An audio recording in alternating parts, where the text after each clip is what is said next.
হরে কৃষ্ণ। আজ 14ই কার্তিক 1432 ও 1 নভেম্বর 2025 শনিবার, উত্থান একাদশী। আজ আমি ভাগবতম পাঠ করছি। ভাগবতমের চতুর্থ স্কন্দ, দ্বিতীয় ভাগ, ত্রয়োবিংশতি অধ্যায়, পৃথু মহারাজের ভগবত ধামে গমনের শ্লোক 11 ও 12। নারায়ণ হে নারায়ণ, ভবভয় হরণম নারায়ণ। শ্লোক 11। তস্যানয়া ভগবত পরিকর্ম শুদ্ধ সত্তাত্মনস্তো দনু সংসরণানুপূর্তা জ্ঞানং বিরক্তি মদ ভুন্নিশীতেন যেন চিচ্ছেদ সংশয়োপদং নিজ জীব কোশম। অনুবাদ: নিরন্তর ভগবদ ভক্তি সম্পাদন করার ফলে পৃথু মহারাজের মন চিন্ময়ত্ব প্রাপ্ত হয়েছিল এবং তাই তিনি নিরন্তর ভগবানের চরণারবিন্দের চিন্তায় মগ্ন হতে পেরেছিলেন। তার ফলে তিনি সম্পূর্ণরূপে অনাসক্ত হয়েছিলেন এবং পূর্ণ জ্ঞান প্রাপ্ত হয়ে সমস্ত সংশয় থেকে মুক্ত হতে পেরেছিলেন। এইভাবে তিনি অহংকার ও জড়জাগতিক জীবনের ধারণা থেকে মুক্ত হয়েছিলেন। তাৎপর্য: নারদ পঞ্চরাত্রে ভগবদ ভক্তিকে একটি রানীর সঙ্গে তুলনা করা হয়েছে। রানী যখন দর্শন দেন তখন বহু পরিচারিকা তার সঙ্গে থাকেন। ভগবদ ভক্তিরূপ রানীর পরিচারিকারা হচ্ছেন জড় ঐশ্বর্য, মুক্তি ও যোগ সিদ্ধি। কর্মীরা জড় সুখ ভোগের প্রতি অত্যন্ত আসক্ত, জ্ঞানীরা মুক্তি লাভের আকাঙ্ক্ষী এবং যোগীরা অষ্টসিদ্ধি লাভের জন্য লালায়িত। নারদ পঞ্চরাত্র থেকে আমরা জানতে পারি যে যিনি শুদ্ধ ভক্তির স্তর প্রাপ্ত হয়েছেন তিনি সকাম কর্ম, মনোধর্মী জ্ঞান ও অষ্টাঙ্গ যোগের দ্বারা লব্ধ সমস্ত ঐশ্বর্যও আপনা থেকেই লাভ করেছেন। শ্রীল বিল্বমঙ্গল ঠাকুর তাই কৃষ্ণ কর্ণামৃতে প্রার্থনা করেছেন, হে ভগবান, আমি যদি আপনার প্রতি অনন্য ভক্তি লাভ করতে পারি তাহলে আপনি স্বয়ং আমার সম্মুখে প্রকাশিত হন এবং তখন সকাম কর্মের ফল এবং দার্শনিক জ্ঞানের ফল যথা ধর্ম, অর্থ, কাম ও মোক্ষ আমার সম্মুখে ভৃত্যের মতো দণ্ডায়মান হয়ে আমার আদেশের প্রতীক্ষা করে। অর্থাৎ জ্ঞানীরা ব্রহ্মবিদ্যা বা আধ্যাত্মিক জ্ঞানের অনুশীলনের দ্বারা প্রকৃতির বন্ধন থেকে মুক্ত হওয়ার কঠোর প্রয়াস করে, কিন্তু ভক্ত কেবল ভগবদ ভক্তি লাভ করে আপনা থেকেই তার জড় দেহের বন্ধন থেকে মুক্ত হয়ে যান। ভক্তের চিন্ময় দেহ যখন প্রকাশিত হতে শুরু হয় তখন তিনি চিন্ময় জীবনের কার্যকলাপে প্রবিষ্ট হন। বর্তমানে আমাদের শরীর, মন ও বুদ্ধি সবই জড়ত্বপ্রাপ্ত হয়েছে, কিন্তু যখন আমরা জড়জগতের বন্ধন থেকে মুক্ত হই তখন আমাদের চিন্ময় দেহ, চিন্ময় মন ও চিন্ময় বুদ্ধি প্রকাশিত হয়। সেই চিন্ময় অবস্থায় ভগবদ ভক্ত কর্ম, জ্ঞান ও যোগের সমস্ত সুফল লাভ করেন। ভক্ত যদিও কখনো অলৌকিক শক্তি লাভের জন্য সকাম কর্মে অথবা মনোধর্মী জ্ঞানে প্রবৃত্ত হন না, তবুও তার সেবায় অলৌকিক শক্তি আপনা থেকেই প্রকাশিত হয়। ভগবদ ভক্ত কখনো কোনো প্রকার জড় ঐশ্বর্য আকাঙ্ক্ষা করেন না, কিন্তু সেই সমস্ত ঐশ্বর্য আপনা থেকেই তার কাছে আসে, সেই জন্য তাকে কোনো প্রয়াস করতে হয় না। তার ভক্তির প্রভাবে তিনি আপনা থেকেই ব্রহ্মভূত হন। পূর্বে উল্লেখ করা হয়েছে যে ভগবদ গীতায় 14:26 সেই কথা প্রতিপন্ন হয়েছে। মাং চ जो हव्यभिचारेण भक्तियोगेन सेवते सगुणां समतीत्यैतान् ब्रह्म भूयाय कल्पते।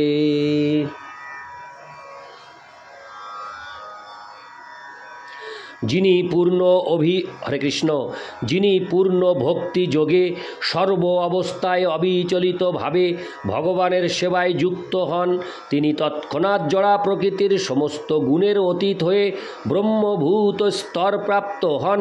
নিয়মিতভাবে ভগবদ ভক্তি সম্পাদন করার ফলে ভক্ত জীবনের চিন্ময় অবস্থা প্রাপ্ত হয়।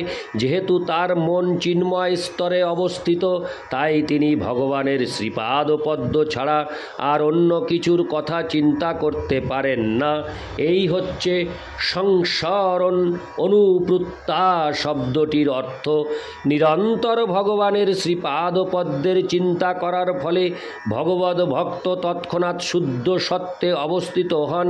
শুদ্ধ সত্ত্ব হচ্ছে জড়া প্রকৃতির গুণের, এমনকি সত্ত্ব গুণেরও অতীত চিন্ময় স্তর। এই জড় জগতে সত্ত্ব গুণ হচ্ছে পরম সিদ্ধির সূচক, কিন্তু এই গুণকেও অতিক্রম করে শুদ্ধ সত্যের স্তরে আসতে হয়, যেখানে জড়া প্রকৃতির তিনটি গুণ ক্রিয়া করতে পারে না। শ্রীল বিশ্বনাথ চক্রবর্তী ঠাকুর ভগবদ ভক্তি সম্বন্ধে নিম্নলিখিত দৃষ্টান্তটি দিয়েছেন। যার পচন শক্তি প্রবল, আহার করার পর আপনা থেকেই তার উদরে জঠরাগ্নি জ্বলে ওঠে, যা সব কিছু হজম করিয়ে দেয় এবং তাকে আর হজম করার জন্য কোনো রকম ঔষধ গ্রহণ করতে হয় না। তেমনি ভগবদ ভক্তির আগুন এতই প্রবল যে তাকে পূর্ণ জ্ঞান লাভ করার জন্য অথবা জড় জগতের প্রতি বৈরাগ্য উৎপাদনের জন্য পৃথকভাবে আর কিছু করতে হয় না।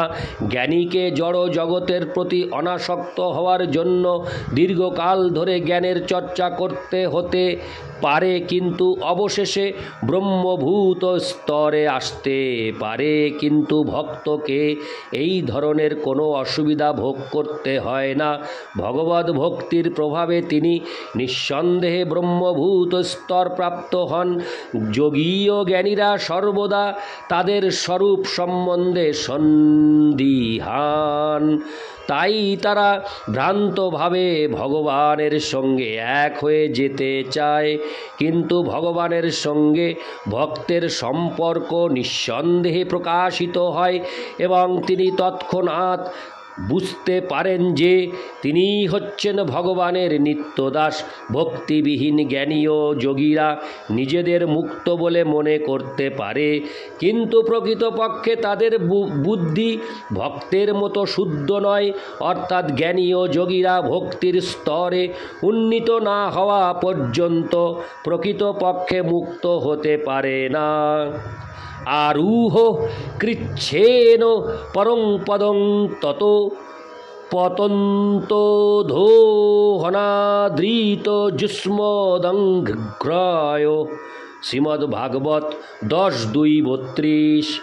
জ্ঞানী ও যোগীরা ব্রহ্ম উপলব্ধির পরম পদ প্রাপ্ত হতে পারে, কিন্তু ভগবানের শ্রীপাদ পদ্মে ভক্তির অভাবের ফলে তাদের পুনরায় জড় জগতে অধঃপতিত হতে হয়। তাই জ্ঞান ও যোগকে মুক্তির প্রকৃত পন্থা বলে গ্রহণ করা উচিত নয়।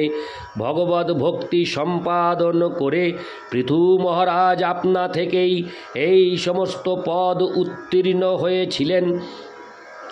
যেহেতু পৃথু মহারাজ ছিলেন ভগবানের শক্তাবেশ অবতার, তাই মুক্তি লাভের জন্য তার করণীয় কিছু ছিল না। তিনি ভগবানের ইচ্ছা পূর্ণ করার জন্য বৈকুণ্ঠ লোক বা চিৎজগৎ থেকে এই পৃথিবীতে এসেছিলেন। তাই জ্ঞান যোগ অথবা কর্মের পন্থা অনুশীলন না করেই তার ভগবত ধামে ফিরে যাওয়াই স্থির ছিল। যদিও পৃথু মহারাজ হচ্ছেন ভগবানের শুদ্ধ ভক্ত, কিন্তু তা সত্ত্বেও জনসাধারণ যাতে জীবনের প্রকৃত কর্তব্য সম্পাদন করে চরমে ভগবত ধামে ফিরে যেতে পারে, সেই পন্থা সম্বন্ধে শিক্ষা দেওয়ার জন্যই তিনি ভগবত ভক্তির পন্থা অনুশীলন করেছিলেন। ইতি শ্লোক 11। শ্লোক 12। ছিন্নান্ন ধীর ধীগতাত্ম গতির নিরীহ স্তত্ত জেহচ্ছি নদীদং বয়ুনেন যেন তাবন্য যোগ গতিভীর জ্যোতির প্রমত্ত যাবদ গদাগ্রজ কথাসু রতিং ন কুর্যাৎ। অনুবাদ: পৃথু মহারাজ যখন সম্পূর্ণরূপে দেহাত্ম বুদ্ধি থেকে মুক্ত হয়েছিলেন, তখন তিনি উপলব্ধি করেছিলেন যে ভগবান শ্রীকৃষ্ণ সকলের হৃদয়ে পরমাত্মারূপে বিরাজ করছেন। এইভাবে পরমাত্মার কাছ থেকে সমস্ত আদেশ লাভ করতে সমর্থ হয়ে তিনি যোগ ও জ্ঞানের অন্য সমস্ত পন্থা পরিত্যাগ করেছিলেন। এমনকি জ্ঞান ও যোগের সিদ্ধিতেও তার কোনো রুচি ছিল না, কারণ তিনি পূর্ণরূপে উপলব্ধি করেছিলেন যে কৃষ্ণ ভক্তি হচ্ছে জীবনের চরম লক্ষ্য, এবং যোগী ও জ্ঞানীরা যদি কৃষ্ণ কথার প্রতি আকৃষ্ট না হয়, তাহলে সংসার সম্বন্ধে তাদের ভ্রম কখনো দূর হবে না। তাৎপর্য: মানুষ যতক্ষণ দেহাত্ম চেতনায় অত্যন্ত মগ্ন থাকে, ততক্ষণ সে অষ্টাঙ্গ যোগ অথবা জ্ঞান যোগ ইত্যাদি আত্ম উপলব্ধির বিভিন্ন পন্থার প্রতি আগ্রহী হয়। কিন্তু সে যখন বুঝতে পারে যে জীবনের চরম লক্ষ্য হচ্ছে শ্রীকৃষ্ণের শরণাগত হওয়া, তখন সে উপলব্ধি করতে পারে যে শ্রীকৃষ্ণ সকলেরই হৃদয়ে বিরাজ করছেন, এবং তাই যারা কৃষ্ণ ভক্তিতে আগ্রহী তাদের সে তখন সাহায্য করতে চায়। প্রকৃতপক্ষে জীবনের পূর্ণতা। হরে কৃষ্ণ, হরে কৃষ্ণ। আমার যে চ্যানেলের নামকরণ করেছিলাম জীবনের পূর্ণতা, ভাগবত পাঠের চ্যানেল, ভাগবতমে অনেক জায়গায় আমি পেয়েছি, এবং যখনই পেয়েছি আমি সেখানে থমকে গেছি এবং দেখছি যে আমি যে নামকরণটি করেছিলাম সেটি ভাগবতের সর্বত্র সেটি রয়েছে। এখানেও পেলাম জীবনের পূর্ণতা নির্ভর করে কৃষ্ণ কথা শ্রবণ করার প্রবণতার উপর। তাই এই শ্লোকে উল্লেখ করা হয়েছে, যাবদ গদাগ্রজ কথাসু রতিং ন কুর্যাৎ। মানুষ যতক্ষণ পর্যন্ত শ্রীকৃষ্ণের প্রতি এবং তার লীলা ও কার্যকলাপের প্রতি আসক্ত না হয়, ততক্ষণ যোগ অথবা মনোধর্মী জ্ঞানের মাধ্যমে মুক্ত হওয়ার কোনো প্রশ্নই ওঠে না। ভগবদ ভক্তির স্তর লাভ করে পৃথু মহারাজ জ্ঞান ও যোগ অভ্যাসের প্রতি উদাসীন হয়েছিলেন এবং সেগুলি পরিত্যাগ করেছিলেন। সেটি হচ্ছে রূপ গোস্বামীর বর্ণনা অনুসারে শুদ্ধ ভক্তির স্তর। অন্নাভিলাষিতা শূন্যং জ্ঞান কর্মাদ্যনাবৃতম আনুকূল্যেন কৃষ্ণানুশীলনং ভক্তিরুত্তমা। প্রকৃত জ্ঞানের অর্থ হচ্ছে জীব যে ভগবানের নিত্য দাস তার হৃদয়ঙ্গম করা। বহু জন্ম জন্মান্তরের পর এই জ্ঞান লাভ হয়, যে কথা ভগবদ গীতায় 7:19 প্রতিপন্ন হয়েছে। বহুনাং জন্ম নামন্তে জ্ঞানবান্নাং প্রপদ্যতে। জীবনের পরমহংস স্তরে মানুষ পূর্ণরূপে উপলব্ধি করতে পারেন যে শ্রীকৃষ্ণই হচ্ছেন সব কিছু, বাসুদেব সর্বমিতি স মহাত্মা সুদুর্লভ। কেউ যখন পূর্ণরূপে হৃদয়ঙ্গম করতে পারেন যে শ্রীকৃষ্ণই হচ্ছেন সব কিছু এবং কৃষ্ণ ভক্তি হচ্ছে জীবনের পরম সিদ্ধি, তখন তিনি পরমহংস বা মহাত্মা হন। এই প্রকার মহাত্মা বা পরমহংস অত্যন্ত দুর্লভ। পরমহংস বা শুদ্ধ ভক্ত কখনো হঠ যোগ বা মনোধর্মী জ্ঞানের প্রতি আকৃষ্ট হন না।